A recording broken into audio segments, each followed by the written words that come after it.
اعوذ باللہ من الشیطان الرجیم بسم اللہ الرحمن الرحیم ویلکم ٹو آل اسٹوڈنٹ. آج کا جو ٹاپک ہے وہ ہے mechanism of breathing in human beings. So first of all, like all other lectures, the definition of breathing, the inhalation of oxygen and exhalation of carbon dioxide is generally known as breathing. یعنی اس inhalation کو بیٹا ہم intake of oxygen بھی کہتے ہیں، اور ایکسہلیشن جو ہے یہ ریموول ہے اصل میں. ایکسہلیشن means the giving out of carbon dye oxide from the bodies of N organism. تو جب ہم جسم سے کاربن ڈائی آکسائڈ کو نکالتے ہیں اور آکسیجن کو جو ہے جسم کے اندر لے جاتے ہیں، this phenomena is generally known as breathing. اس کو ہم بریتھنگ کہتے ہیں، یعنی the intake of oxygen and giving out of carbon dioxide from the bodies of an organism is called breathing. اس intake کو ہم inhalation کہتے ہیں اور giving out کو ہم exhalation کہتے ہیں. Now there are two main phases of breathing. یہ breathing جو ہے یہ two main phases اس طرح آپ لوگ consider کریں for the time being کہ two main steps پر جو ہے یہ مشتمل ہے. فیز سٹیپس کو کہتے ہیں. آپ لوگوں کو یہ بھی پتہ ہے کہ پر منٹ جو ہے ہم تقریباً 15 ٹائمز بریتھنگ سانس لیتے ہیں، جس کو ہم کیا کہتے ہیں کہ the cycle of respiration which occur about 15 times per minute consisting of 2 phases. یہ جو ہے یہ 2 phases پر مشتمل ہے، اور وہ phases آلریڈی ہم ڈسکس کر چکے ہیں ان the forms of انسپائریشنز and expiration. سو اس میں سے فرسٹ ون جو ہے آج کا وہ ہے ہمارا inspiration. Inspirations is also known as inhalation. ابھی میں نے کہا اس کو ہم انہیلیشن بھی کہتے ہیں، یا اس کا دوسرا نام جو ہے وہ ایکٹیو پروسیس بھی ہے. ایکٹیو پروسیس اس کو ہم کیوں کہتے ہیں یہ لیٹر آن میں آپ لوگوں کو بتاؤں گا. سو انسپائریشن کیسے کہتے ہیں؟ The intake of oxygen is called inhalation. صحیح ہے، یہ اس کو انسپائریشن بھی کہتے ہیں، انہیلیشن بھی کہتے ہیں. The intake of oxygen is called inspiration, it is also called inhalation, it is also called active process. اس کو ایکٹیو پروسیس بھی کہتے ہیں. یعنی جب ہم کہاں سے یہ آکسیجن کہاں سے ہم لیں گے؟ ظاہری بات ہے ایٹماسفیئر سے لیں گے. So the intake of oxygen from the atmosphere, یہ ایٹماسفیئر سے لیں گے. اور کہاں پر لے جائیں گے؟ تو اس کے لیے inside the human bodies 2 lungs جو ہے موجود ہے. لنگس کے اندر یہ آکسیجن جائے گا، اور اس کے بعد it will become a part of the blood, یہ خون کا حصہ بنے گا. ناؤ ڈیورنگ انسپائریشن، اس انسپائریشن کے دوران جب ہم آکسیجن کو اندر لے جاتے ہیں کیا ہوتا ہے؟ دا volume of the thoracic region increase. جو چیسٹ کیوٹی ہے آپ لوگوں کا، جو چیسٹ ہے، چیسٹ کے بونز ہے، اس کے ریبز ہے، 12 پیئرز آپ لوگوں کو پتہ ہے 12 pairs of ribs is present thoracic region میں جو ہے. تو یہ کیوٹی جو ہے اس کا انکریز ہو جاتا ہے، یہ سامنے کی طرف پھول جاتا ہے، جس کو ہم کہتے ہیں سینہ نکالنا. ہاں، اس کو ہم سینہ نکالنا کہتے ہیں، یعنی چیسٹ جو ہے وہ آگے کی طرف نکل جاتا ہے. And the muscles of the ribs contract, اور ریبس کے ساتھ جو سینے کی ہڈیاں ہے اس کے ساتھ جو مسلز اٹیچ ہے وہ مسل کانٹریکٹ ہو جاتے ہیں. Result the ریبس and the سٹرنم. سٹرنم سامنے سینے کی جو ہڈی ہے اس کو ہم سٹرنم کہتے ہیں، جس کی مدد سے دونوں جانب سے جو ریبس جو ہے وہ آپس میں ایک دوسرے کے ساتھ جڑے ہوتے ہیں سٹرنم کی مدد سے. سو مسلز آف دا ریبس جب کانٹریکٹ کرتے ہیں تو ریبس اینڈ سٹرنم مووز اپ ورڈ.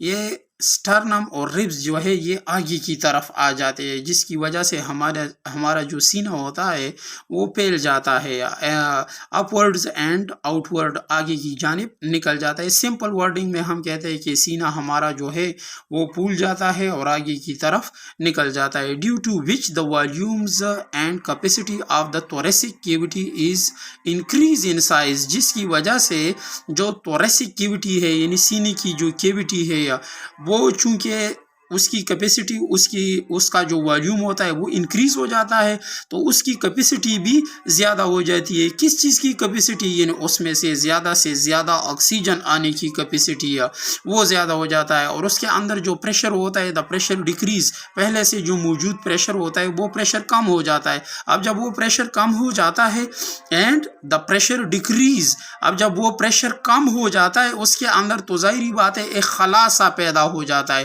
اس خلا کو پر کرنے کے لیے باہر سے آکسیجن جو ہے وہ ہمارے ماؤتھ کے ذریعے یا ناک کے ذریعے، ناسٹرائل جس کو کہتے ہیں، اس کے ذریعے انٹر ہو جاتا ہے اور اس طرح ہمارے پیپڑوں کے اندر داخل ہوتا ہے. So the atmospheric air rush into the lungs through nose. یہ نوز لکھا ہے بیٹا یہاں پر، او جو ہے وہ مس ہوا ہے، یہ نوز ہے، نوز. سو دا ایٹماسفیرک آکسیجنز ایئر یہاں پر ایئر میں ظاہری بات ہے بیٹا یہاں پر اس میں آکسیجن جو دوسرے گیسز بھی ہوتے ہیں وہ ان ایکٹیو فارم میں ہوتے ہیں. یاد رکھیں یہ پریکٹیکل میں آپ لوگوں سے پوچھا بھی جا سکتا ہے کہ ایٹماسفیئر سے جو ایئرز ہم انہیل کرتے ہیں انسپائریشن کے دوران تو اس میں تو دوسرے گیسز بھی ہوتے ہیں تو وہ ان ایکٹیو فارم میں ہوتے ہیں. یا صرف آکسیجن ہمارے جسم کے لیے کارآمد ہے تو آکسیجن استعمال میں جو ہے وہ لایا جاتا ہے. So the atmospheric airs rush into the lungs through nose and trachea. جو atmospheric airs ہوتا ہے جس میں اسپیشلی ظاہری بات ہے میں بار بار کہہ رہا ہوں کہ آکسیجن دوسرے گیسز نہیں، آکسیجن جو ہے وہ اس طرح جسم کے اندر داخل ہو جاتا ہے، جسم میں جو ہے لنگس کے اندر داخل ہو جاتا ہے. Now thus in this way اس طرح سے انسپائریشن کا پروسیس کمپلیٹ ہو جاتا ہے. اس کا بیٹا ایک خاکہ یہی ہے کہ ڈیورنگ انسپائریشن کے دوران آکسیجن جو ہے وہ جسم کے اندر جاتا ہے جس کی وجہ سے توریسک ریجن یا چیسٹ کیوٹی جو ہے وہ آگے کی جانب نکل آتی ہے، یعنی اس کا والیوم وغیرہ جو ہے وہ زیادہ ہو جاتا ہے اور ربس کے ساتھ جو مسل ہوتے ہیں وہ کانٹریکٹ ہونے کی وجہ سے سو آکسیجن زیادہ سے زیادہ اندر داخل ہوتا ہے اور اس طرح جو ہے انہیلیشن کا پروسیس کمپلیٹ ہو جاتا ہے. اس کے بعد ہے ایکسہیلیشن جس کو ہم ایکسپائریشن بھی کہتے ہیں یا ایکسہیلیشن جس کو ہم ایکسپائریشن بھی کہتے ہیں. اور ایکسپائریشن جو ہے یہ پیسیو پروسیس ہے، یہ پیسیو پروسیس ہے. اس کا دوسرا نام میں نے بتایا کہ ایکسہیلیشن بھی ہے. ناؤ ڈیورنگ دس پروسیس آپ لوگوں کو یاد ہے کہ میں نے شروع میں بھی بتایا کہ ڈیورنگ دس پروسیس اس پروسیس کے دوران carbon dioxide is removed from the body. Carbon dioxide کو جسم سے خارج کیا جاتا ہے. تو اس طرح جو ہے کیا ہوتا ہے ڈیورنگ دس پروسیس، اس پروسیس کے دوران جو ہے carbon dioxide is remove from the bodies of in organism. کہاں پر ریموو کیا جائے گا؟ ظاہری بات ہے ٹوورڈز دا انوائرمنٹ. یہ کاربن ڈائی آکسائڈ یہ آرگینزم کے باڈی سے نکلے گا اور انوائرمنٹ کا حصہ بنے گا. سو this process is generally known as expiration. اس کو ہم ایکسپائریشن کہتے ہیں جس میں کاربن ڈائی آکسائڈ جسم سے ماحول کی طرف آئے.